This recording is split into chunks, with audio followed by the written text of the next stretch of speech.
Yeah. Let's talk about early on with Jamie Richards. You grew up in Oklahoma, right? Well, we'll say that kind of low now because you're in Texas now, um, but yeah, Yeah, I kind of did. grew up in the blue collar world, right, on a dairy farm. Oh, for sure. Yeah. I got lucky enough to, after my parents passed away, my father died in 2012, and he had uh, raised up on the dairy, but most of it had been sold. But they gave me 15 acres in my inheritance. That's what I inherited. So I went back, and not only did I have 15 acres, I bought about 10 more. And I also bought the house that was sitting on the 10 acres, and I've remodeled it completely, and I still have that. It's got a couple acres of a nice pond on it that's got a lot of bass and crappie in it. And I love to fish, so I hung on to it. I go up there when I want to get away. Of course, I still go up there and keep the yard up and stuff when I can. And just a great place to have, just a childhood home. Yeah, But well, I, we I have that in common. My dad, he was raised by foster parents, but he was also on a dairy farm. He grew up on a dairy farm, okay, so okay. both the sons of dairy farmers. Crazy, huh? Different There you parts of the go. world. I'm from Massachusetts, and you're from Oklahoma. I knew I felt a connection. I just didn't know what it was.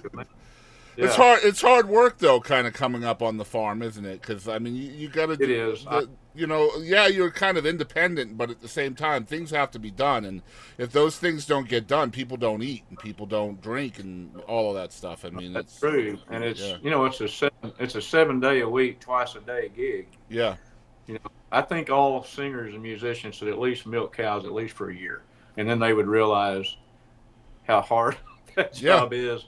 I mean, being a musician is not an easy job, but nonetheless, I think all musicians should do a little hard labor in their life from the get go. It would probably make them understand how lucky they are.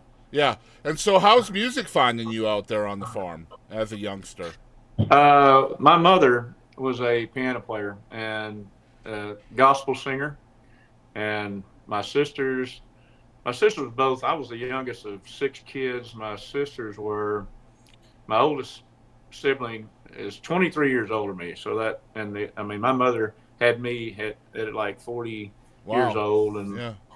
so it's my back in the day, my mother had her first child at 16, 17 years old, married to my dad, and they had the same mother and dad, and it was great. But yeah, my mother played piano, and I also made a little gospel record when I was 9 years old. I went down to Houston, Texas, and uh, in a studio of a church and in Houston and recorded one.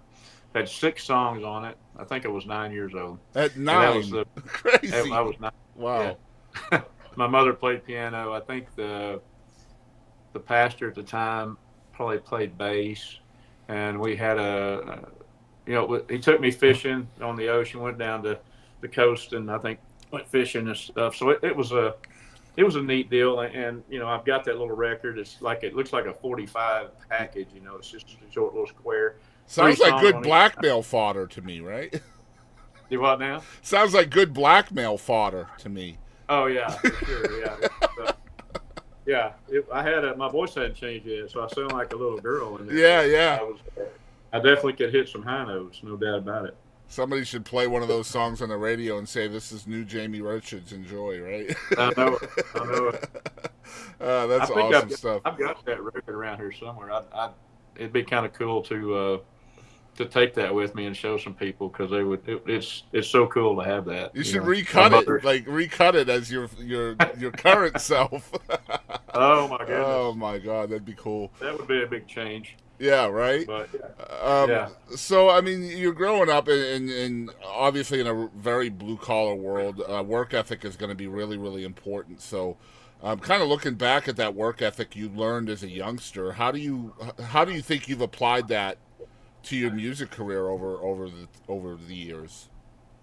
I would say in some ways it was a great thing, and in some ways it was probably not because and the reason I say that is I became a good carpenter too. I worked as a carpenter for about 20 years in Nashville some of that time, Mm-hmm. and I was making a pretty good living. I never was the kind of guy that wanted to move in with, I don't know, three or four other people and share rent and stuff. I kind of like privacy, and of course I had a girlfriend fairly young. I think 17, I was 19, and we were together a long, long time. But it seemed like that I almost got a little bit lazy, not lazy toward music, or not lazy towards work, but just kind of lazy in pursuing music. I could have hit it harder when Hmm. I was in Nashville, but I did ultimately get record deals. I mean, I got one on RCA, I got one on Capitol, I had one on Curb, I had a writing deal on Curb for Hmm. 5 years. I mean, I done some good. I mean, they seen something in me, but it was, I think in the '90s it was kind of, country music was not. Garth Brooks was somewhat country, and but here comes Shania Twain, and then they Yeah, started looking they for, were changing you know, things for sure. Yeah, yeah, yeah, and then Alan yeah. Jackson and George Strait were more of what I do, but also their album sales jumped way up, so everybody was looking kind of for the next Garth and Shania. They Hmm. weren't looking for a good old country boy from Oklahoma. Although I did get some opportunities, so I think if I wouldn't have went to Nashville, I would probably not have the ability to write songs is like I do. I'm not saying I'm Dean Dillon, but I do have a kind of, I've written a lot of songs with a lot of people, and I've got cuts by a lot of different artists too. So that's all went hand in hand. And I feel like if I would have just started writing songs, just trying to write a song, that I would have had a lot to learn and Do you nobody to think teach me.